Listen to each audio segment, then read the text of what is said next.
speaks to us about the political impacts of tourism in the region. Have we got that picture?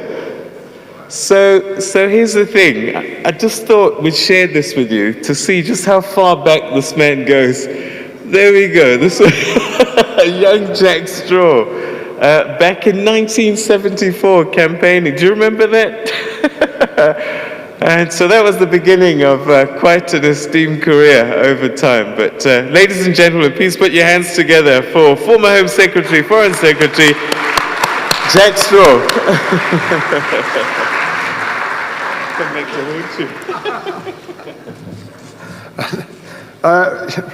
Minister, Excellencies, ladies and gentlemen, you're a rotter, Peter, for finding that photograph, because my hair has changed colour since then. And that, by the way, that was my first election. I was from the Labour Party, standing in a very, very strong Conservative seat. So I knew that I had no chance myself. But it taught me a really interesting experience about how political sentiment can just change in the course of a few days. So this was an election called by the then Conservative Prime Minister Edward Heath because of his concern about the miners' union and the way, in his view, they were holding the country to ransom. And he called it early, the election. And for 3 weeks of the 4 weeks of the campaign, in this deeply conservative area, I was getting doors slammed in my face, told to go home and all the rest of it. And then in the last week it changed. And people started to welcome my presence on the doorstep. And when the result came out, Mr. Heath had lost his majority, had a majority of 50 in the Parliament. He had lost his majority, and the overall result was that Labour came to power at that time.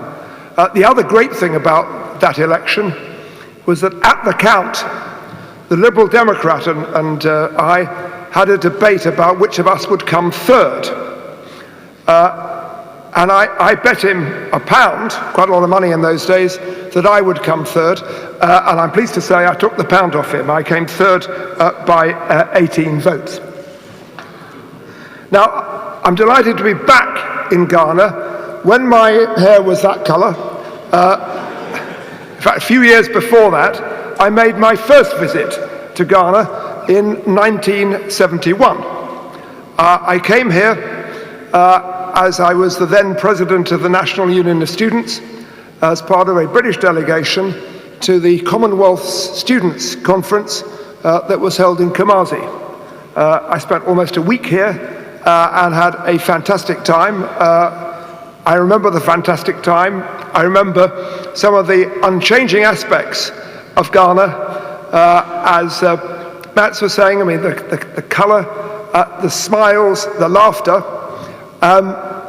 I can't remember a great deal about the work we did, but by God, we had a terrific time, and I'm so pleased to be back.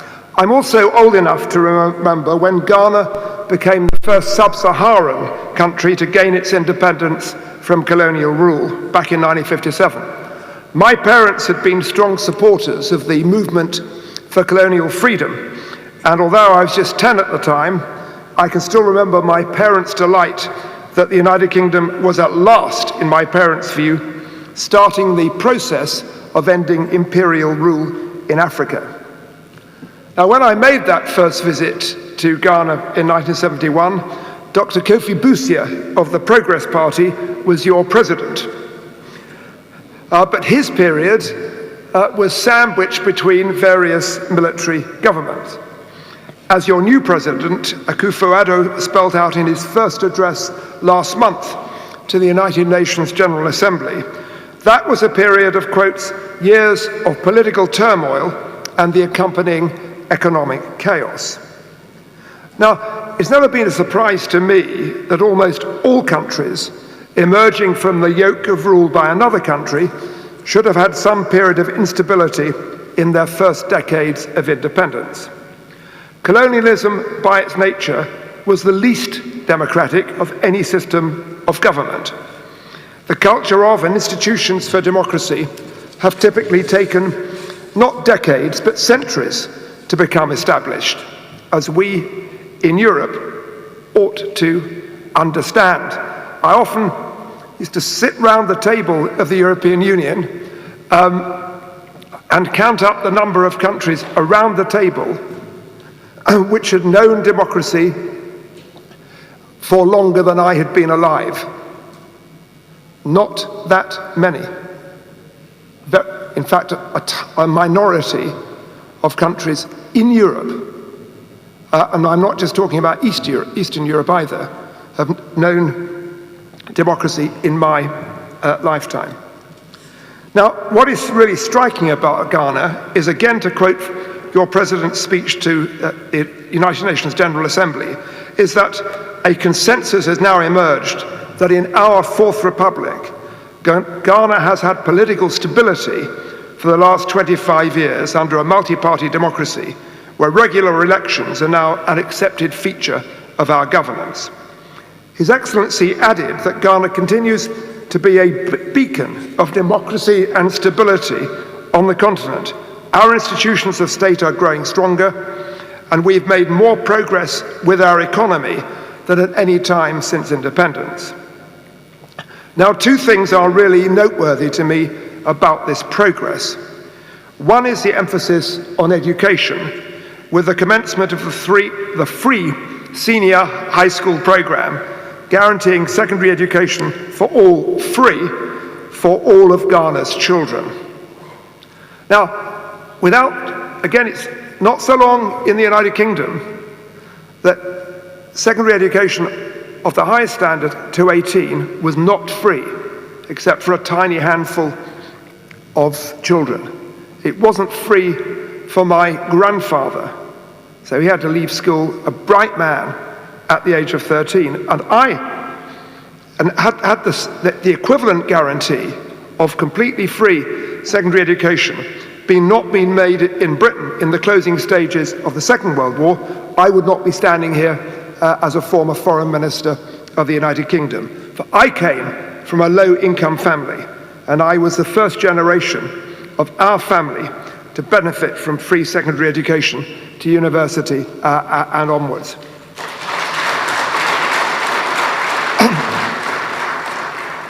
You look around the world, and it's education which is fundamental key to prosperity and to social harmony. There's an interesting bit of European history here. In 1851, I can't remember that, so I didn't have any hair then. In 1851, Britain ran this great exhibition. We were dominating the world. We were the workshop of the world. We ran another one in 1867. By then, a degree of panic had set in Britain because Germany had come up the tracks and was competing so much with the United Kingdom. And what had happened in a relatively short space of time was that Germany had recognized, as it unified, absolute fundamental of decent, high quality, above all technical education. And it's from that base that Germany's position now as the engineering powerhouse of the world has been sustained. Now, the second thing of note for me in what your president said at the United Nations General Assembly was his determination to, quote, build an economy that is not dependent on charity and handouts, to build a Ghana beyond aid. It's an easier platform, he said, on which to build sustainable relationships. And one key way, of course, to build those sustainable relationships, to enhance economic growth and employment, is by an expansion of tourism. As we've heard today, Ghana is brilliantly placed to develop its tourist potential. You are a stable country. There are here what I would describe as ordinary levels of crime, similar to the levels which, for example, British citizens have to take account of when they're in Britain itself, with one important exception: the absence here, knock on wood, of terrorism. There is a risk of terrorism anywhere in the world.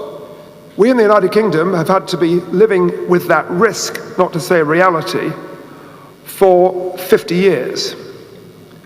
I have a small scar on my backside, small now, which I got, it was a larger scar once, when I was caught up in a bomb blast at the Old Bailey Criminal Court in 1973. That was an Irish Republican Army bomb blast. But we've had much more recent, terrible outrages, and we've had to learn to live with them. As your national security announced last year that it's taking enhanced measures to deal with the terrorist risk in response to the attacks in other countries, not least in the near neighbourhood. But there has, as the United Kingdom Foreign Office Travel Advisory sets out, been, quotes, no recent history of terrorism in Ghana.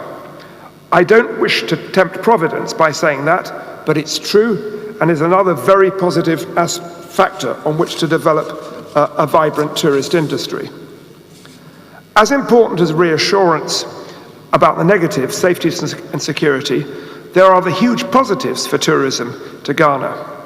Ghana ranks, according to the Forbes magazine, as the 11th most friendly country in the world and the most friendly in Africa. For the UK traveller, there's the shared language, a similar time zone, a shortish 6-hour flight, and a compatible legal system. For every traveller, there are beautiful beaches and countryside, a warm tropical climate all year round, diverse wildlife, exotic waterfalls, dozens of castles and forts, UNESCO World Heritage Sites, and I heard from the minister last night, and crocodiles which eat chickens, but like human beings. Extraordinary. I've got the video and I'm going to show it to my grandchildren who won't believe it until I've shown it to them. But then there is the history. And we heard from Craig and Mats about tourism being about memories, and I'd add about connections. Now, some of the history here is shared with the United Kingdom and many other European countries. And the fact that your history for some centuries was in part dominated by Britain as the colonial ruler is the more reason for that history being better known in the UK, and one of the many advantages of a well-grounded experience for tourists from the UK and from Europe as a whole. But you also, unlike, I have to say, many countries I've been to whose history is much more recent, you've got this fantastic, rich history of your own, phenomenal rich history of your own, which is another added reason for making Ghana such an important destination. So you've got huge potential as a tourist destination, but potential is the appropriate word. 90,000 UK nationals visited Ghana last year. Sounds a lot, but given the propensity of Brits to travel, it's a small number. Just 1,800 a week, a few plane loads a week. You think about the number of Brits who go to Turkey, even over the last year or so with all the difficulties Turkey has had, well into the 1.5 million, and in a good year it's 2.5 million, and that's just from one European country. There's only one daily non-stop flight between the United Kingdom and Ghana. There are, as I discovered when I went online, quite a lot of cheap deals for travel here from the United Kingdom, but you've got to be, I think, young and determined to take part in these cheap deals, as they involve typically 2 or 3 transfers via other European countries and long waits. We heard from Catherine, the Minister, that last year about 1.2 million tourists came to Ghana, up a bit from a previous number around 1 million. But the World Economic Forum statistics okay, albeit for 2010, show that out of the world's favorite tourist destinations, Ghana was ranked 108th out of 139. I've seen one report with the proposed in 2014 that by 2027, which is only 10 years away, Ghana should increase the number of international tourists by 4.3 million. I'm sure that that could be achieved, but it's important that some early collective and consensual decisions are made about the kind of tourism you wish to attract. Is it the luxury market, all the five-star hotels, especially of the baby boom generation who are now replete with grey dollars, euros and pounds? Is it the package holiday market, highly competitive, and which areas like the Mediterranean coast of Spain have so popularized? Is it the backpack market? These are not, as we've heard from Mats and Craig, exclusive categories. Spain, a very large tourist market, manages to attract all the categories, but not in the same places. And I'm certain, we've heard this morning, there are many European and other travel companies who would be interested in investing here. But it takes planning and requires public investment alongside that which is attracted from private sources. But the rewards will be great from the additional foreign exchange, from the greater prominence given to Ghana, and from the increase in employment. And I thought the figures which Mats gave us about for every $1 million invested, the difference in the number of people you get if the money is invested in tourism compared to agriculture or to industry are really significant. In a world of increasing automation, service industries continue and will continue to have a high demand for labor at every skill level, including the lower skill levels. Automation inevitably means that in agriculture and industry, as you become more productive, jobs, especially at the lower skill levels, are lost. And that will go on.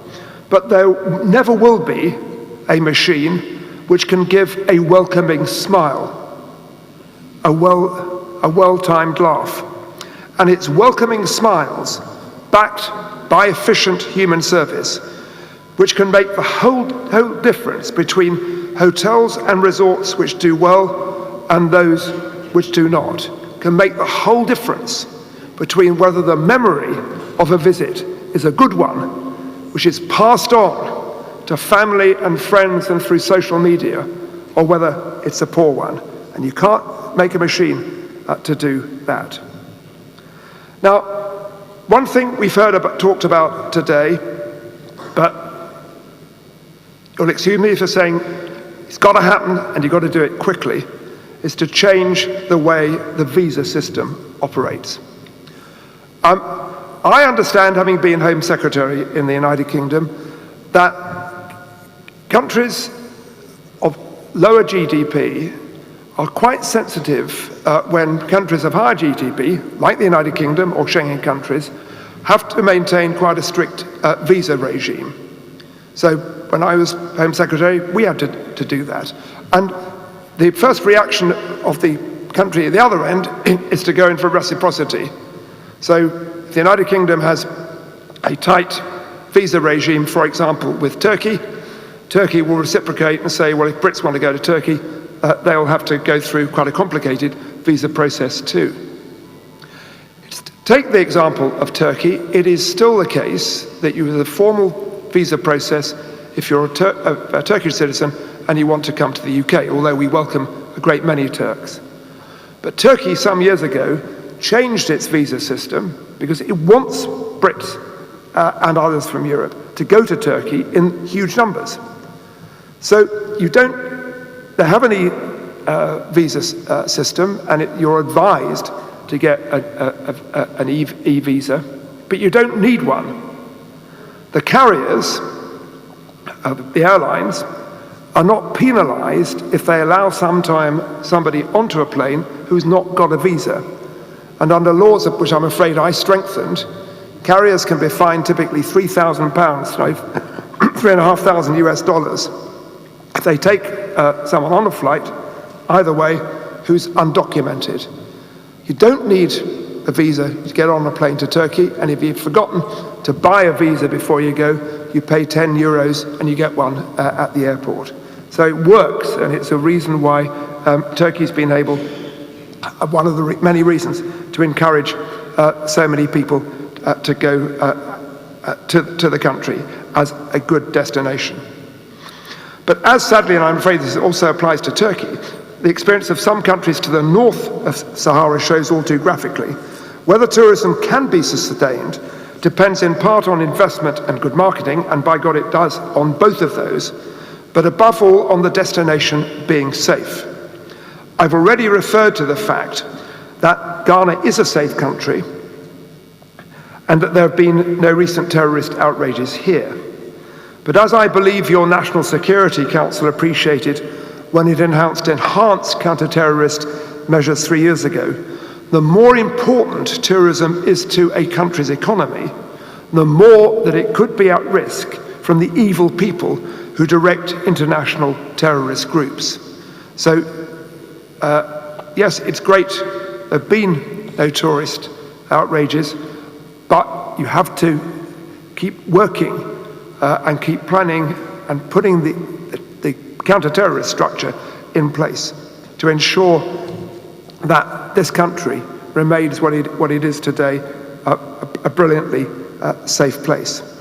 You've also got a deal, and I found this morning absolutely fascinating, with some of the other issues that may make private investors think, well, you know, if we're choosing between this country and another, the numbers don't quite stack up here. As we heard from Mads and Craig, the fact that it costs per bed more here than to construct a hotel than it does in other countries who, on the face of it, will have higher labour costs. You've got to make the issue of land transfer, zoning, planning simple, and you've got to put in this extra public sector investment, because investors are not going to just dump even a wonderful hotel on a site which hasn't got proper communications, good sewage, reliable power supplies, and other things outside the area itself. But all of that can be done. There are plenty of examples, which we heard this morning, where countries or parts of countries have started from zero and have built up their tourism to extraordinary heights today. Back in 1978, my wife and I took our honeymoon in India. Very intrepid thing to do in those days. We went to Goa, now an extraordinarily well-known destination. It was almost impossible to get to it, and there were tiny hotels. But from getting on for nothing, it is now one of the major destinations in that kind of market. Now, just say a couple of other things about the international climate, but I'll make them very briefly, and if there's time, I'm happy to take questions on virtually anything you like.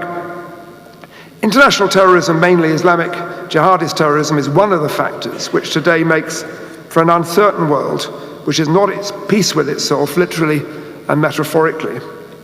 When the Berlin Wall came down and the Soviet Union collapsed, the United States became the undisputed world power alone. We moved from being a bipolar world to a unipolar world, but that also had the benefit that suddenly, in place of standoff in the international community, cooperation in the United Nations and other international institutions started being the norm.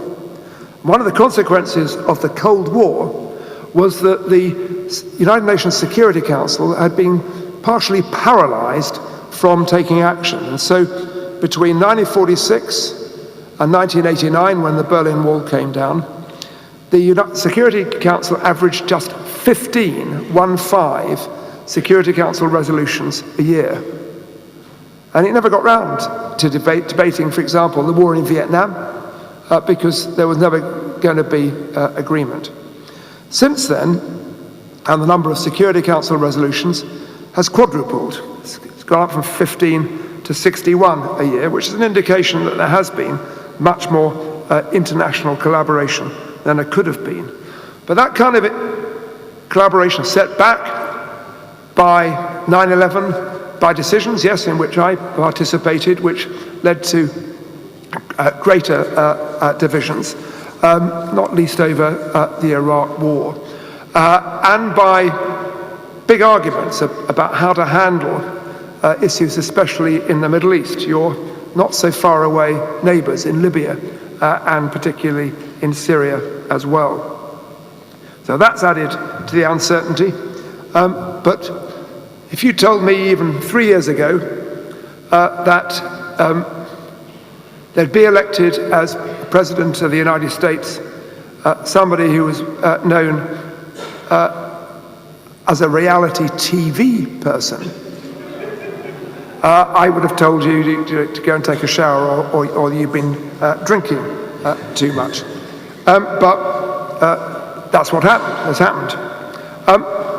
The fact that it's also worth us remembering that President Trump was elected, notwithstanding the fact he got 3 million fewer votes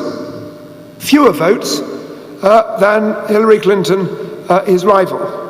I just say, by the way, that if on this continent somebody had been declared president with 3 million fewer votes than his or her rival, Washington would have been the first to come out in utter condemnation of a rigged election. I leave you with that thought. Anyway, he's there. I wake up every morning thinking, yeah, he's there. I'd rather pull the blanket over my head. And he is there, and we've got to sort of manage our way through this next 3 or 4 years. The worry that I have is that obviously it's up to the Americans and the system they have as to what they do internally, but this is a very curious policy which is being pursued, where America is apparently trying to turn in on itself, becoming more protectionist, notwithstanding the fact that the last time protectionism was practiced by America, America was the greatest victim of that protectionism, even more than Europe. And that meanwhile, with a really hard issue like North Korea, and the North Koreans are indeed dangerous and deceitful and paranoid, the approach of President Trump appears to be one where he's threatening Armageddon rather than doing what he should be doing, and which is the only solution to dealing with that country, trying to provide it with a degree of security and working with the neighbors of China and Russia, Japan, and the South Koreans, who are only 20 miles away, Seoul 20 miles away from the 38th parallel, to reach a solution. And shortly, probably towards the end of this week, we may hear President Trump saying that he's going to tear up the deal with Iran, the nuclear deal with Iran. I was one of those people with my French and German counterparts who started the negotiations with Iran 14 years ago, 2003. They went by fits and starts. Initially, the United States was lukewarm about them, but later George W. Bush, to his great credit, changed his approach to those negotiations, joined in on them, and after further fits and starts, and thankfully the election of President Hassan Rouhani, we got a deal, 2015, endorsed by the US Congress and endorsed by the Security Council. It makes the world a safer place. It guarantees that Iran, even if it wants to, which I doubt, but even if it does want to, it can't and won't develop a nuclear weapon system for the next 15 years. It's a major prize, and this is something that President Trump is intent on tearing up. extraordinary. And the last thing I just mentioned before coming back to tourism, which sometimes makes me feel that what I'd like to do is to flee from Britain with my family and settle here in Ghana, is the decision, albeit by a genuine majority, but small, of the United Kingdom electorate to decide it wants to leave the European Union. Brexit, as it's called. The European Union is not perfect. Any of us who've had to work in the European Union know that. No political institutions are perfect. So in my view, it's better than the alternative, and it's produced huge benefits for Europe, including for the United Kingdom, despite all its irritations, because it's really irritating trying to negotiate with other countries who've got independent views. It's very irritating. They wouldn't always do what Britain wanted them to do, and I found that aggravating sometimes, but the same was true for France and Germany and the small countries. But what I felt was, this was a far better way of trying to make progress in Europe than the way we used to do it, which is by killing each other in larger numbers than on any other continent in the world. But we were given this choice. People chose between the European Union they know and some fantasy land, which is not going to be achieved, where apparently at one breath we would be free to trade with anybody in the world, and in the words of the current Foreign Secretary, people could, quote, have their cake and eat it. Well, it ain't going to be like that, but it's going to be difficult on the way to a final negotiation. One common and unpleasant thread in British politics last year, in much European politics, including in Germany, France, Austria, and in America, is the rise of anti-immigrant sentiment. We saw that in the Brexit referendum. I know, having had responsibility for migration policy as Home Secretary for 4 years, how difficult this dossier is, how hard it is to balance competing interests. But I also know how Britain has hugely benefited from the contribution of new residents, some of which have been now for 3 or 4 generations, whether from the EU or much more significantly from Commonwealth nations. My former constituency, which I served for 36 years, is in North East Lancashire, now has about a third of its population whose families came originally from India and Pakistan. I used to do open-air meetings in the town centre, and sometimes people would say to me, "Why are they here?" referring to people who are standing alongside them who happen to have a different colour skin but same accents as them, whose family, fathers or grandfathers, came from India and Pakistan. So I said, well, they didn't just, in a nice warm country, pick a map and put a pin in it and say we're going to go to Blackburn, which is known above all for high rainfall and a cold, chilly climate.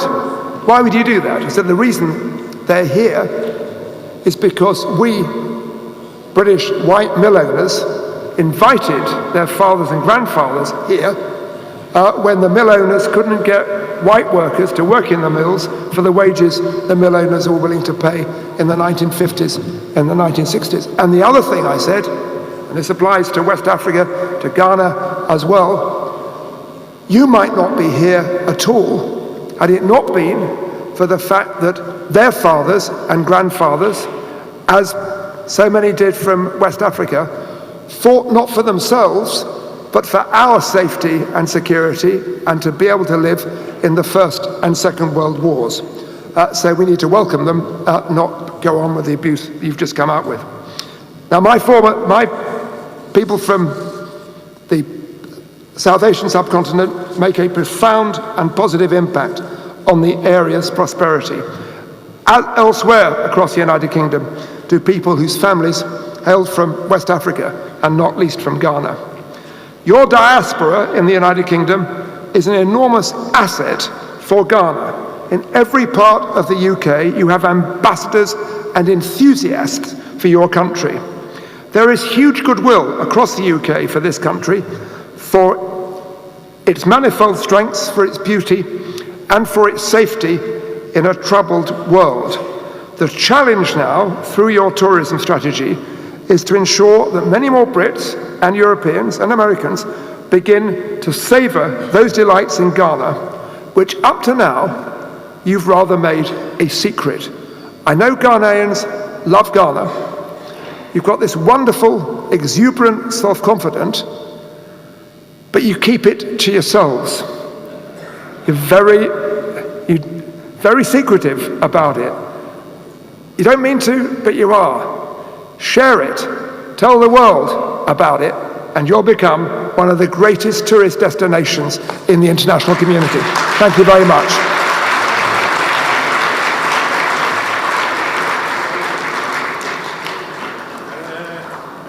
Let's just see. Well, thank you very much indeed. But let's just see if there's any questions that you might have. And he says he's fair game. So after a long political career, there could be a lot of questions, actually.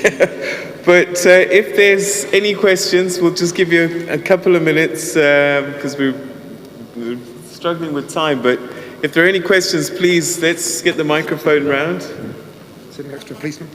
Okay. Oh.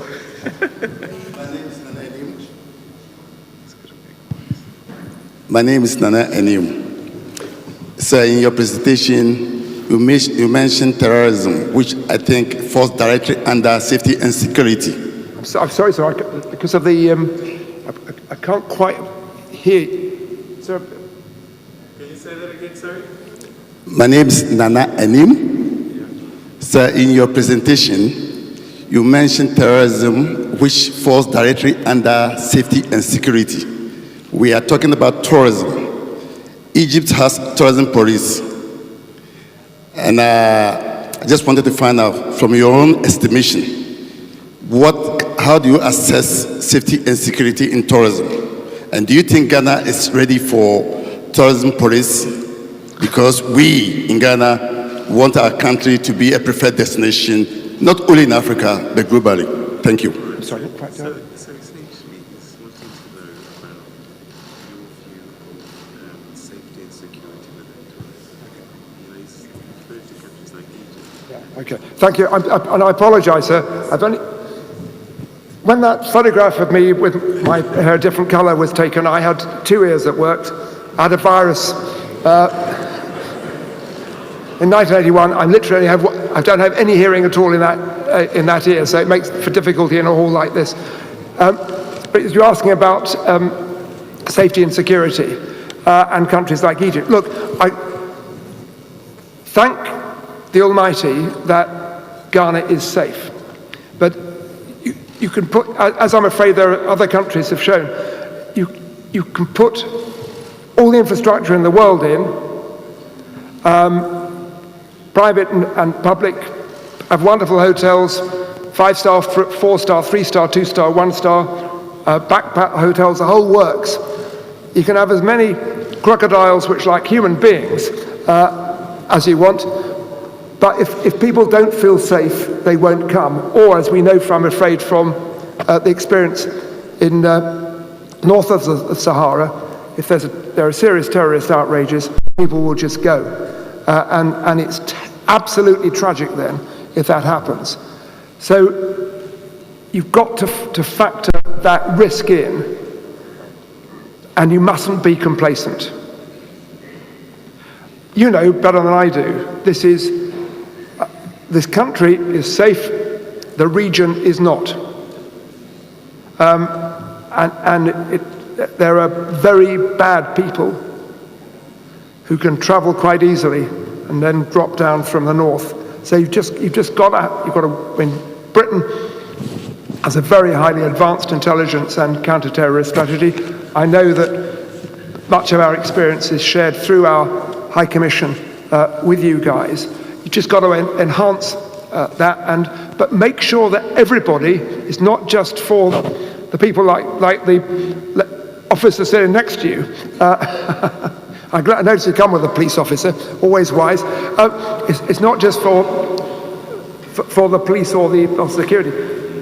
Fighting terrorism has got to be something that everybody deals with. And if we've had we face challenges in the UK, but because on the whole, the Muslim, principally South Asian population feels committed to the UK because there is complete freedom to practice their religion.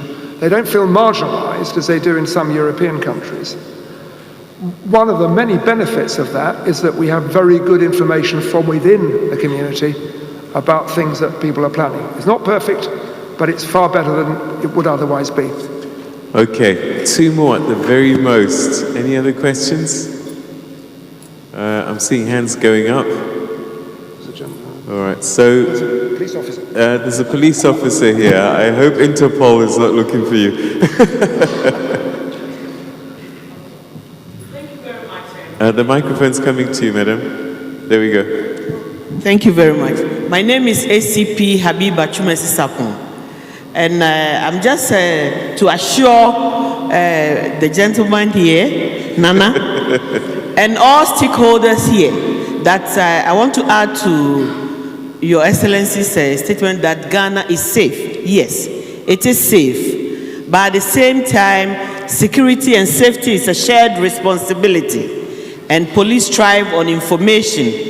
We'd like to assure everybody Ghana is safe. At the same time, let's work together as stakeholders so that we all ensure that our communities are safe, we get the right information, and we get the right response in terms of ensuring that all of us are safe, our tourists are safe, and everybody is safe.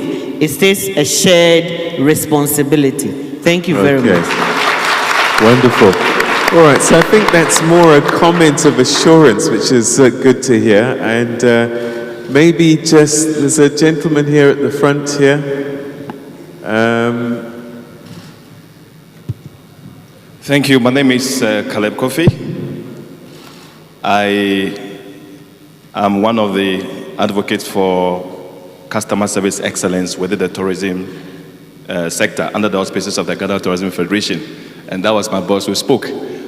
My question to Mr. Jack Straw is that in the forum, we seem to be looking at destination points such as hotels infrastructure and attraction points. But I want to ask Mr. Straw that I believe there are other forms of tourism points such as maybe hospital or agricultural tourism. I mean, there are some areas that we can also look at. I know in South Africa, people can go to Ceres community and just to go and have a look at how Ceres apple, goes through, and they learn something. So my question is this: should we focus more in terms of these areas of the highlights, or some of these areas as well that are a bit lesser can also be a focus where it can also promote tourism, not in Ghana, but in Africa as a whole?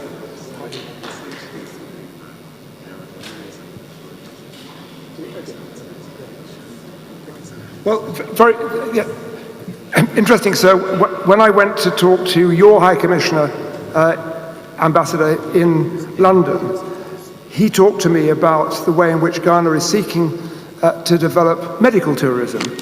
And that's great because you've got, our health service in the United Kingdom couldn't operate without doctors and nurses from Ghana. You've got fantastic, rich resource of the medical profession here in Ghana as well as in the diaspora. And developing medical tourism is, I think, if you've got the infrastructure there, it's a very good idea. It's not an alternative to the classic tourism that we've heard described on the platform this morning. Indeed, the more tourists general tourists you take, the more you need very good clinics, emergency rooms, and so on, because some of those will fall ill. I mean, India, for example, which is quite an important tourist destination, has also developed a strong medical tourist market as well. So the one, of course, it's smaller, but it works in a different sort of niche, and it can help to support the wider tourist market itself. Okay, very last question now. Okay, we haven't been to the back of the room for ages, so there's somebody right at the back there, underneath the camera there. Yeah, you. Yeah, stand up, get the microphone to you. There we go. Thank you very much. My name is Emmanuel Tinge. I am a freelance journalist and I am a member of Commonwealth Broadcasters Association. I first thank ACP for the comment she just made. In fact, fighting against terrorism and then instant mob injustice in our country, I find it difficult because as a leader, when you try to, what I see, when you try to fight against those things, people are behind. Some of the people in some of the government are behind, trying to threaten you. In fact, in my own case, in the year 2014, about 8 suspected criminals, they invaded my home. All right, so I'm just trying to get some clarity here. We're having a conversation about tourism, yeah? So I'm getting a sense that we might be veering away from the tourism story. Can I do this? And I beg you, can we have this conversation during tea?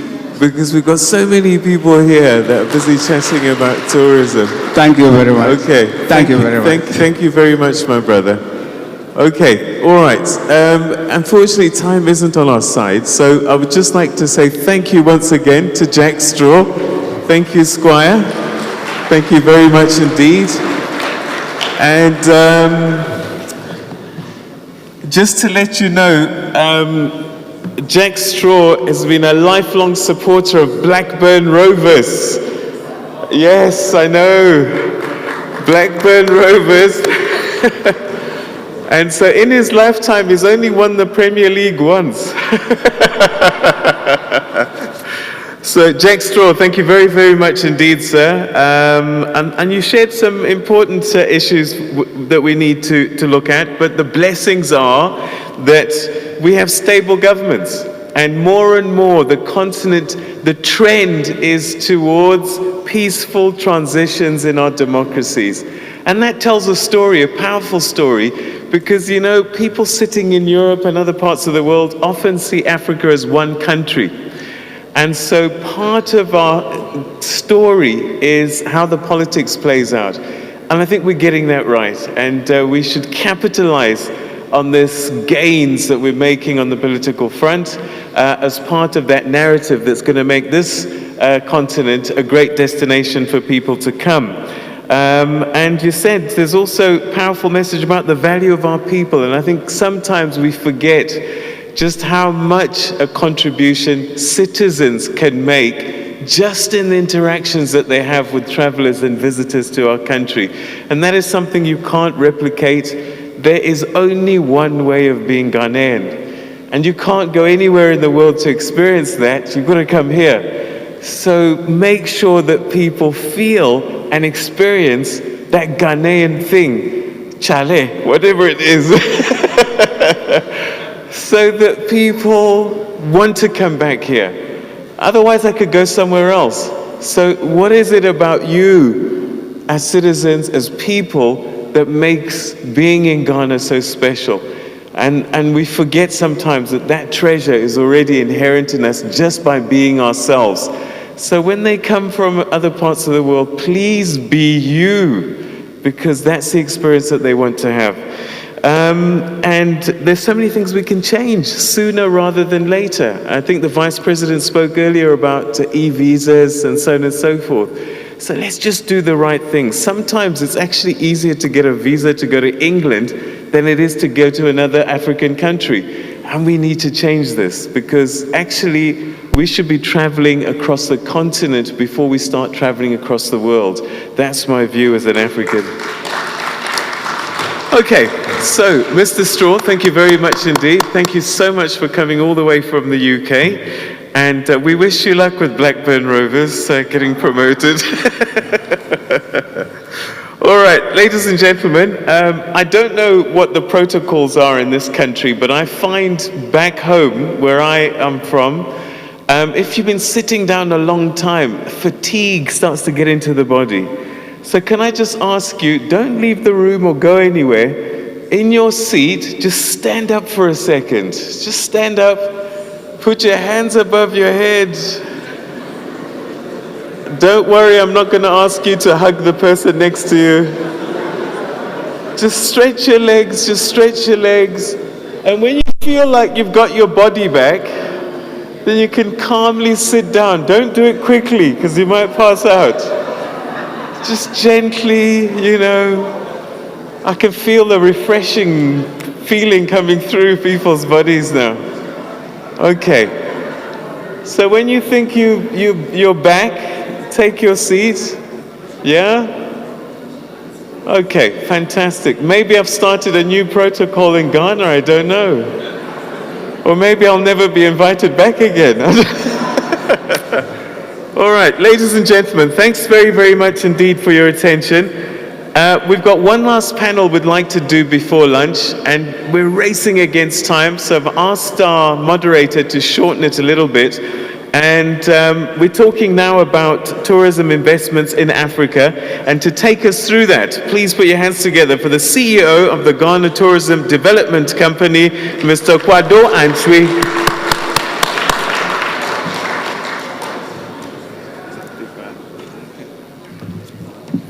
Great. So, thank you, Peter.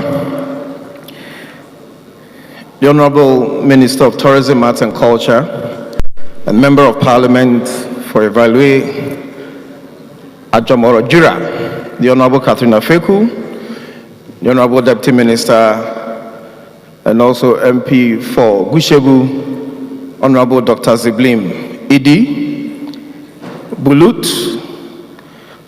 the Executive Chairman of the Board of the World Tourism Forum, Right Honorable Jack Straw, Honorable Ministers, MMDCs, Industry Captains, Nime Name, Nananom, Ambassador Dean of the Diplomatic Corps, and members of the Diplomatic Corps, Security Services, friends of the media, thank you very much for this opportunity. By way of introductory remarks, with the permission of the Minister, Honorable, I'd like to address two quick issues that were mentioned or asked about during the first session on destination marketing. The first one had to do with a certain mindset that once we talk about investments in, say, the hotels industry, we are thinking about five-star hotels. Meanwhile, there might be room for other hotels, especially when you go to the countryside.